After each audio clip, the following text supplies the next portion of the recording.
여러분, 오늘 말씀의 제목은 성탄절의 의미입니다.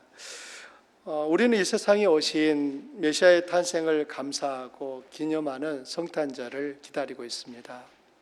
성탄절, 이 단어를 들을 때 여러분 마음에는 어떤 그림이 그려지십니까? 성탄절 하면 무엇이 떠오르십니까? 거리에는 화려한 그런 불빛이 비추고요, 캐롤이 울려 퍼집니다. 요즘은 사실 캐롤이 이전만큼 들리지 않는 것 같습니다. 우리가 머물고 있는 미국뿐만 아니라 한국에서도 캐롤이 거의 들리지 않는다고 합니다. 그런 중에도 사람들은 선물을 서로 주고받고 또 가족과 친구들과 함께 시간을 보냅니다. 어떤 사람들에게 성탄절은 한 해를 마무리하는 축제의 절정이며 소비와 휴식이 함께하는 문화적이고 경제적인 큰 이벤트로 인식되고 있습니다. 많은 사람에게 이날은 예수 그리스도의 탄생이라는 의미보다는 산타클로스, 휴일, 그리고 낭만이 더 큰 의미를 가지고 다가오는 것이 현실입니다. 하지만 성경은 이날이 단순한 축제나 연말 이벤트가 아니라고 선언합니다.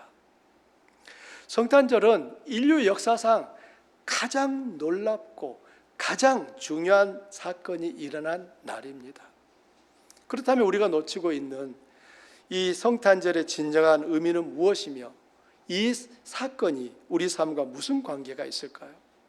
오늘 우리는 누가복음 2장에 기록된 천사의 선포를 통해 성탄절의 진정한 의미를 깊이 묵상하고 그 의미를 우리 삶에 적용하고자 합니다.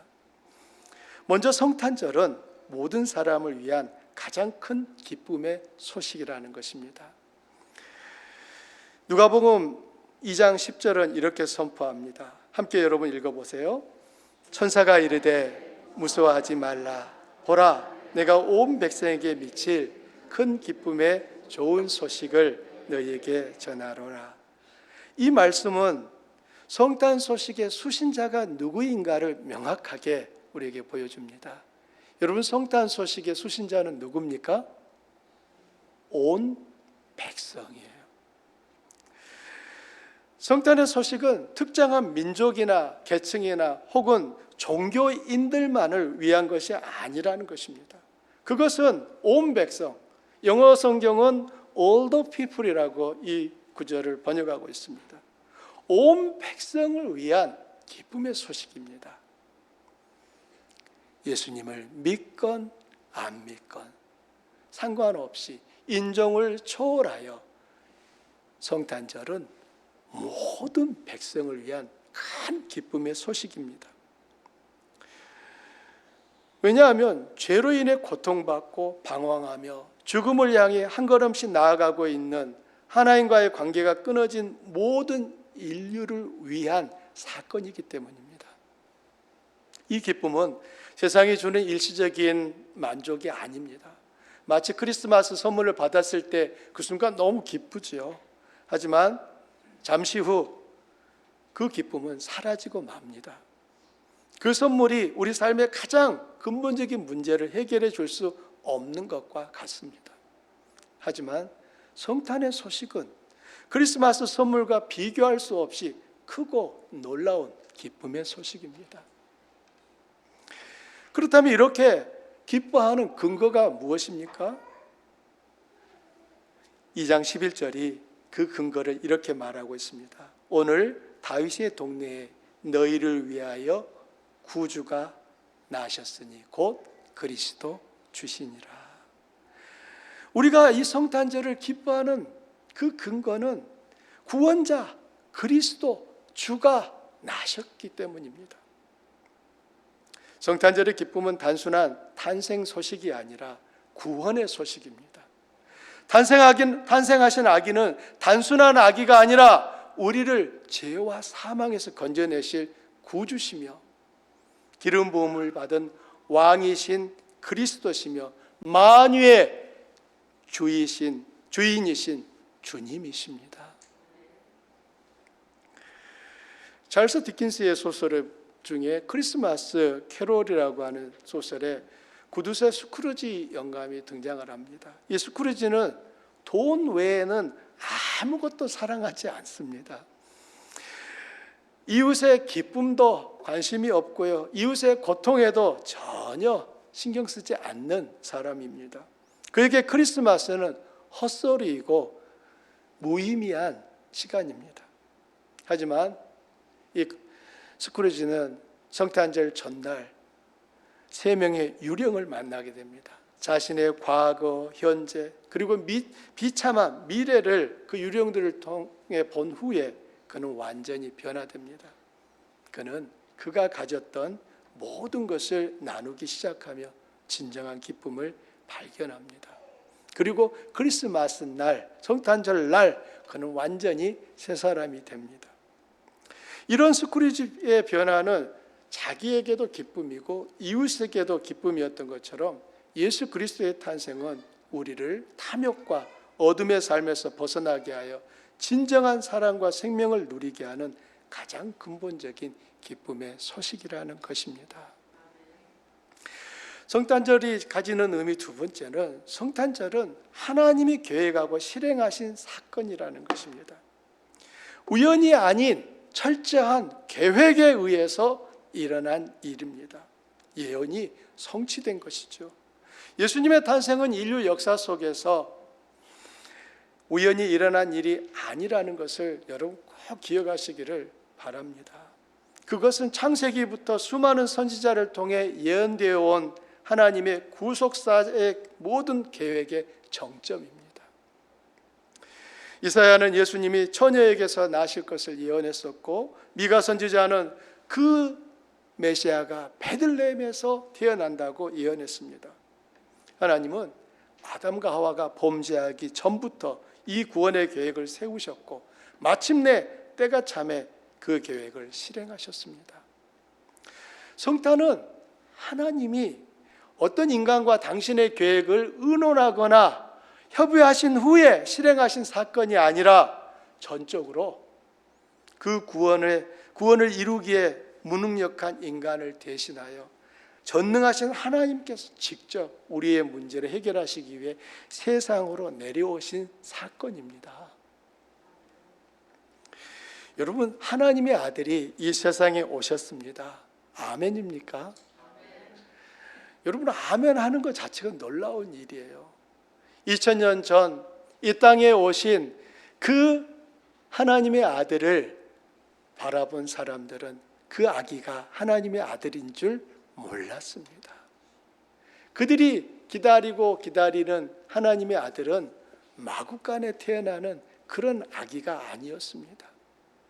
그런데 하나님은 당신의 아들을 보내시기 전에 미리 준비를 철저하게 이루어 가십니다. 먼저 제사장 사가랴와 그의 아내 엘리사벳에게 아들을 임신케 하는 기쁨을 주십니다. 사가랴와 엘리사벳은 나이가 많을 때까지 임신을 하지 못하고 있었습니다.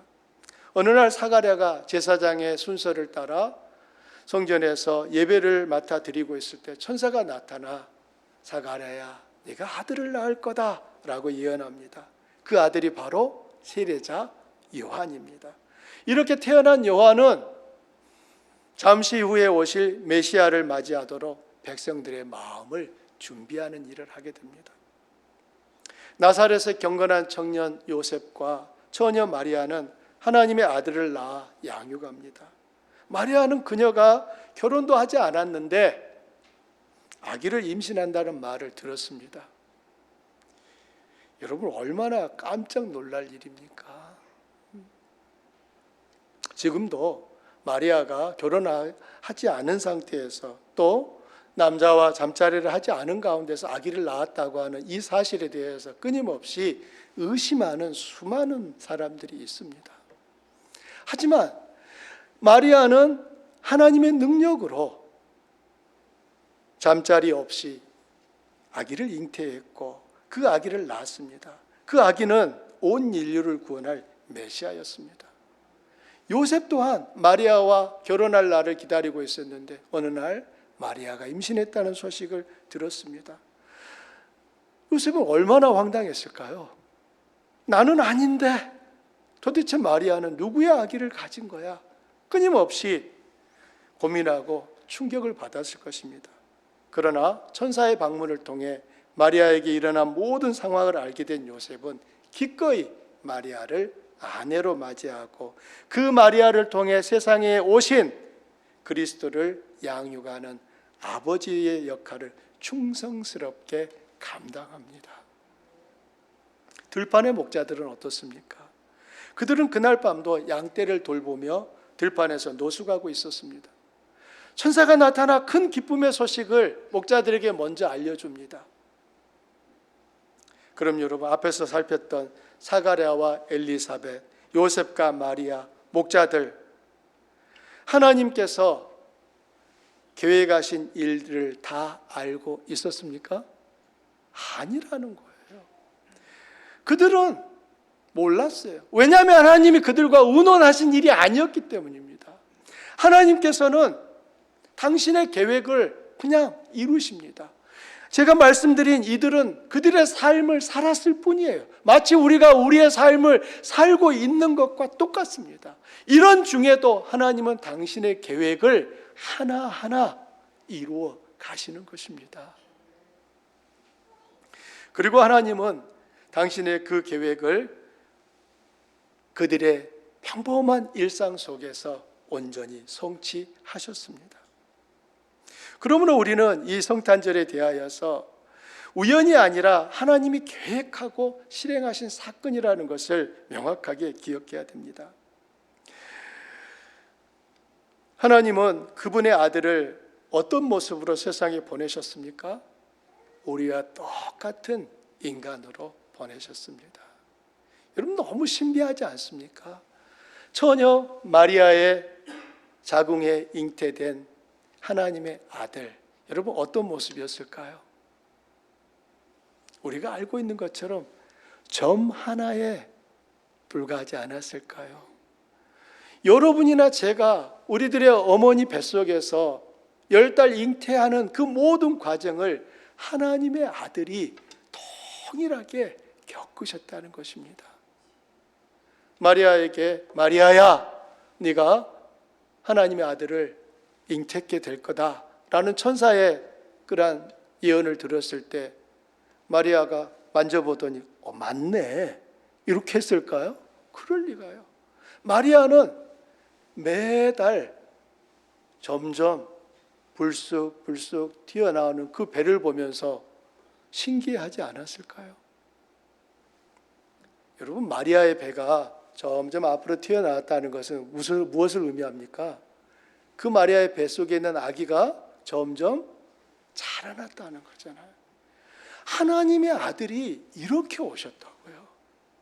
우리는 하나님의 아들, 예수님을 하나님의 아들이라고 할 때 그냥 십자가에 달리신 분만 생각하고 무덤에 묻히셨다가 부활하신 분만 생각하는데, 그 모든 일은 하나님의 아들이 우리와 똑같은 인간의 모습으로 마리아의 자궁에 잉태되는 과정을 다 지나오신 사건이었습니다.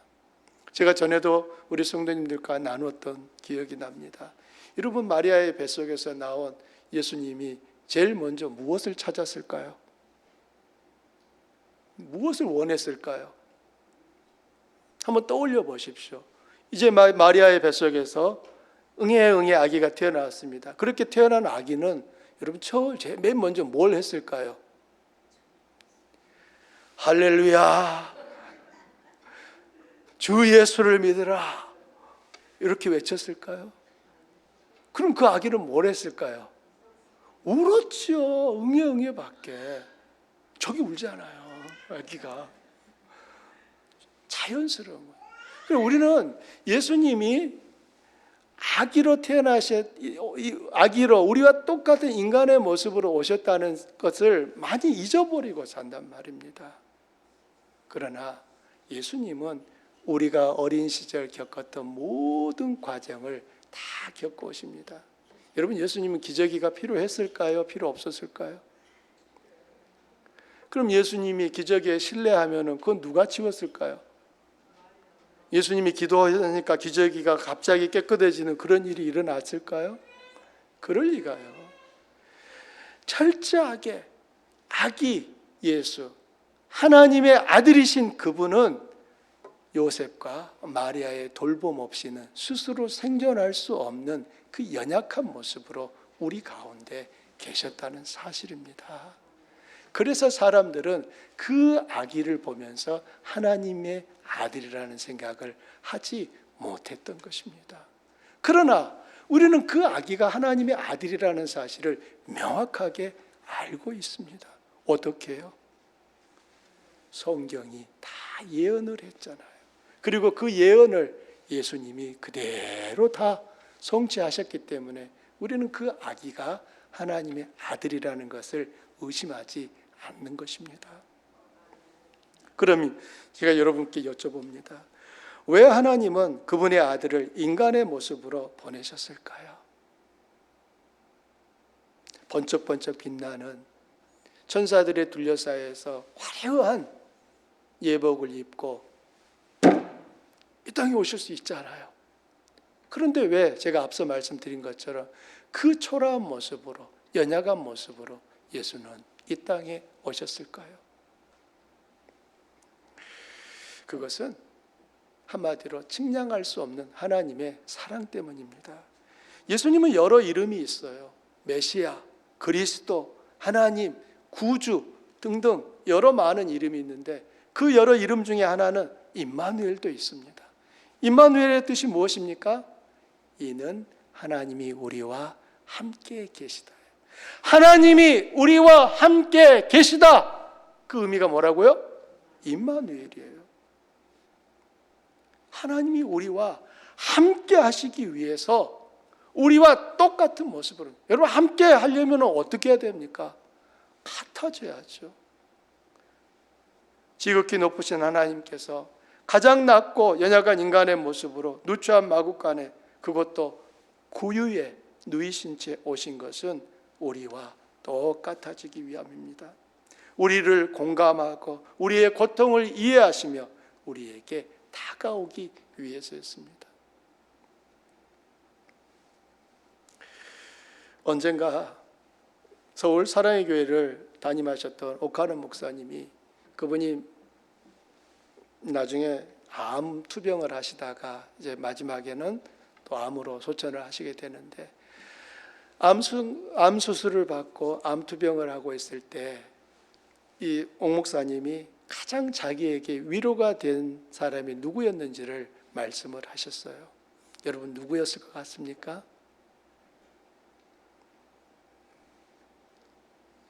장로님들이었을까요? 아니면 권사님들? 집사님들이었을까요? 아니었습니다. 옥 목사님처럼 암과 투병하고 있는 사랑의 교회 성도들이었습니다. 어느 날 사랑의 교회 성도들이 옥 목사님이 암 투병을 하고 있는 것을 알고 그들이 병원을 함께 방문을 했다고 합니다. 같이 암을 앓고 있는 그 성도들을 보는 순간 옥 목사님 마음에 가장 위로가 되었다고 합니다. 여러분 왜 위로가 되었을까요? 같은 아픔을 겪고 있기 때문에. 예수가, 하나님이 당신의 아들을 왜 사람으로, 그 연약한 한계를 지닌 사람으로 보내셔야 됩니까? 그래야만 연약한 우리를 가장 잘 이해할 수 있기 때문이고, 우리 역시 그래야만 그 주님께서 나를 이해하고 있다고, 내 마음을 아신다고 우리 역시 알 수 있기 때문 아니겠습니까? 제가 조금 더 현실적인 예를 들어보겠습니다.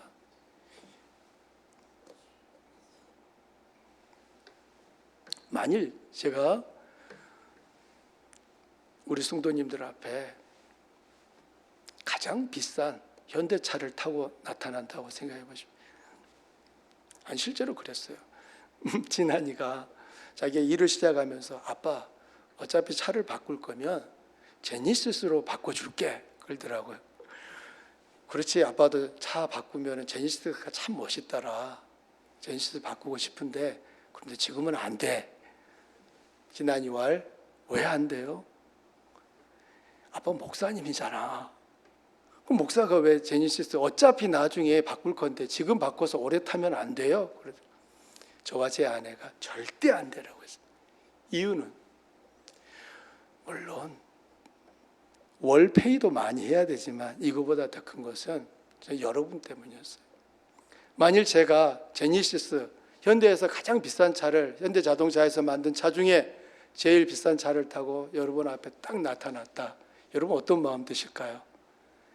야, 우리 목사님 멋지다. 이런 마음 드실 수 있죠. 그러나 또 마음 한편에서 어떨까요? 아, 목사님은 생활이 참 풍족한가 보다. 제가 우리 성도님들로부터 신뢰를 잃는 순간 제가 이 강단에서 여러분에게 전하는 말씀, 제가 교육 중에 여러분에게 나누는 내용 여러분의 귓가에 들려올까요? 내용이 틀려서가 아니라 목사님과 나는 서 있는 삶의 자리가 달라. 이 마음이 들면 제가 무슨 말을 해도 여러분 마음속에 들지 않는 것입니다. 그래서 제가 제니시스 G80은 20년 후에 타기로 지금 이야기해놨습니다.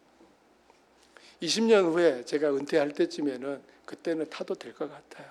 그러나 그 전까지는 저는 저 앞에 있는 저 차로 만족하고 기쁘게 탈 수 있습니다. 예수님이 사람이 되지 않으셨으면 우리는 예수님을 신뢰 못합니다. 이런 생각 들죠. 당신이 내 상황을 알아? 당신이 내 처지에 서본 적 있어? 그러나 우리는 예수님에 대해서는 그 말을 그 누구도 할 수 없습니다. 왜냐하면 예수님은 내가 서 있는 모든 삶의 자리에 그분이 우리와 똑같은 모습으로 서셨기 때문입니다.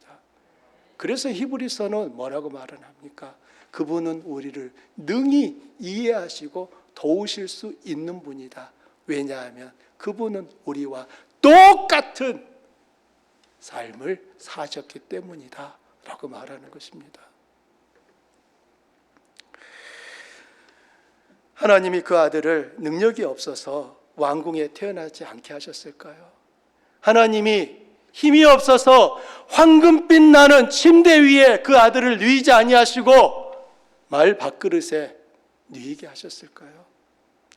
그 하나님이 뭐가 부족해서 당신의 하나밖에 없는 아들을 가장 낮고 낮은 모습으로 세상에 보내셔야 했습니까? 그것은 우리와의 거리를 우리에게 더 다가오기 위해서 하나님은 그렇게 하신 것입니다. 가장 낮고 연약한 모습으로 오신 것은 하나님은 저 멀리 계신 무서운 심판자, 말만 하고 잘못하기만 해봐 내가 가만 안 둘 거야 이런 분이 아니라 우리의 삶 깊숙한 곳까지 찾아오시는 친밀한 구원자가 되기 원하셨기 때문입니다. 성탄절은 하나님이 우리를 얼마나 사랑하시는지 그 사랑을 증명하기 위해 우리가 그 사랑을 증명하시기 위해 얼마나 큰 희생을 하나님이 감수하셨는지를 보여주는 사랑의 증거인 것입니다. 그렇다면 성탄절의 의미를 우리는 삶에 어떻게 적용할 수 있을까요? 성탄절의 의미를 깨달았다면 우리는 이 기쁜 소식을 우리의 삶 속에서 실천해야 합니다. 성탄의 의미를 세 가지 적용으로 나타낼 수 있습니다. 첫째, 기쁨을 누리는 삶입니다. 내가 받은 것이 무엇인가를 여러분 기억하시라는 거예요. 천사들은 그리스도의 탄생 소식을 전하며 목자들에게 먼저 이 기쁨을 누리라고 요청했습니다. 성탄의 진정한 의미를 아는 사람은 세상이 줄 수 없는 평안과 기쁨을 소유합니다. 우리는 예수님을 나의 구주와 주님으로 영접함으로 이 기쁨을 누릴 수 있습니다. 삶의 문제와 어려움 속에서도 우리와 함께 계시는 임마누엘 하나님을 의지하며 감사하고 찬양하는 삶을 살아야 합니다. 이것이 성탄절을 지키는 첫 번째 적용입니다. 성탄절을 우리 삶에 적용하는 두 번째는 경배하는 삶이에요. 이건 돌아봄이라고 규정할 수 있습니다. 목자들은 천사의 말을 듣고 베들레헴으로 빨리 달려가서 아기를 경배했습니다. 여러분, 경배한다는 게 어떤 것입니까? 그 아기 앞에 무릎을 꿇는 거잖아요. 머리를 숙이는 거잖아요. 경배는 그들이 지금까지 살아온, 섬기고 있었던 그들의 삶의 주인이 바뀌었음을 인정하는 행동입니다. 성탄절은 우리가 세상의 주인이 아니라 예수 그리스도께서 우리의 삶의 왕이심을 다시 한번 고백하는 절기입니다. 나의 생각, 나의 물질, 나의 시간을 주님께 드릴 때 우리는 진정한 경배의 삶을 살게 됩니다. 우리 삶의 중심에 예수 그리스도를 모시는 것이 두 번째 적용입니다. 세 번째는요, 증거하는 삶, 나눔입니다. 목자들은 아기 예수를 만난 후 자기들이 보고 들은 것을 다른 사람들에게 알렸습니다. 성탄의 기쁜 소식은 우리 안에서만 머물러서는 안 됩니다. 그것은 온 백성에게 미칠 소식이기 때문입니다. 우리가 받은 사랑과 구원의 기쁨을 아직 이 소식을 듣지 못한 이웃, 가족, 그리고 세상에 전해야 합니다. 우리의 친절한 말 한마디, 어려운 이웃을 향한 작은 봉사, 그리고 복음을 담은 우리의 삶의 모습 자체가 성탄의 기쁨을 증거하는 통로가 되는 것입니다. 춥고 어두운 밤, 한 자루에 촛불이 켜집니다. 이 촛불은 자신이 가진 빛을 나누어서 다른 촛불에게 불을 붙여줍니다. 불을 붙여줄 때 처음 촛불의 빛은 줄어들지 않습니다. 오히려 주변이 더 밝아집니다. 성탄절에 우리에게 오신 예수님은 이 세상의 빛이십니다. 우리는 그 빛을 받은 사람들이지요. 우리가 받은 기쁨과 사랑을 이웃에게 나누고 전할 때 우리의 기쁨이 줄어드는 것이 아니라 이 세상의 어둠이 사라지고 하나님의 사랑이 더욱 충만하게 나타날 것입니다. 이것이 성탄의 세 번째 적용입니다. 말씀의 결론을 맺습니다. 사랑하는 성도 여러분, 오늘 우리는 성탄절이 단순한 축제가 아니라 하나님께서 죄 많은 우리를 구원하시기 위해 영원 전부터 계획하시고 그 아들을 통해 직접 실행하신 가장 큰 기쁨의 소식임을 확인했습니다. 성탄절의 의미는 바로 여기에 있습니다. 성탄은 모든 인류에게 미칠 가장 큰 기쁨의 소식입니다. 성탄은 우리를 찾아오신 하나님의 완벽한 사랑과 구속 계획의 성취입니다. 성탄의 기쁨은 오직 우리 삶의 구주이신 예수 그리스도를 영접하고 그분을 경배하며 이 기쁜 소식을 증거하는 삶을 살 때 완성이 됩니다. 이 시간 우리 마음 중심에 오직 예수 그리스도만을 위한 자리를 마련해 보십시오. 이 해가 다가기 전에 내 마음의 가장 그 중심, 귀한 자리를 무엇이 차지하고 있는지 점검해 보십시오. 그 자리에 예수님이 앉아 계신지 아니면 예수님 외에 다른 어떤 것이 내 마음의 중심을 차지하고 있는지 확인하시기를 바랍니다. 그분은 우리 삶의 구주시며 왕이심을 다시 한번 고백하십시오. 그리고 이 기쁜 소식을 나 혼자 간직하지 않고 온 세상에 복음을 전하는 복된 성탄의 증인들이 되시기를 주님의 이름으로 축원합니다. 우리 말씀 생각하면서 함께 기도합니다. 성탄은 단순히 흥겨운 한 해를 마무리 짓는 이벤트가 아니라 이 땅에 오신 하나님의 아들이 탄생하신 순간입니다. 예언의 성취이며 우리의 삶의 자리를 회복하고 이루시기 위해서 오신 하나님의 사랑의 증거입니다. 하나님이 누구와 의논하시고 이루신 일이 아니라 하나님 홀로 이 일을 계획하셨고 성취하신 사건입니다. 우리는 이 은혜를 입은 자들이고 아직 이 은혜를 알지 못하는 이들에게 구원의 소식을 함께 나누어야 될 책임이 있는 사람들입니다. 오늘 말씀 속에 성령께서 여러분에게 무엇을 보여주셨습니까? 그 부분들을 가지고 우리 함께 같이 기도하겠습니다. 우리와 함께 하시는 주님 감사합니다. 사랑의 주님, 영광과 찬양과 존귀를 주 앞에 올려드립니다. 성탄절이 단순하게 흥겹고 또 선물을 주고받는 기쁨으로 잠시 잊고 지내는 것이 아니라 이 땅에 그리스도가 오신 탄생의 가장 귀한 사건인 것을 우리 마음에 새기게 하옵소서. 하나님 홀로 계획하셨으며 이 모든 일들을 하나님 홀로 이루셨음을 우리가 마음에 새기게 하옵소서. 성탄의 의미를 마음에 새기고 우리 삶 가운데 기뻐하고 나누고 또 아버지 하나님 드림을 통하여 주의 영광을 나타내는 삶 살게 하여 주시기를 원합니다. 주여, 성탄절을 대할 때마다 우리를 사랑하신 하나님의 사랑의 어떠함을 더욱 마음에 일깨우는 그 시간들 갖게 하여 주시옵소서. 저도 우리 성도님들도 모두가 기쁨으로 성탄을 맞이하며 주 앞에 영광 올리게 하옵소서. 예수님 이름으로 기도합니다. 아멘.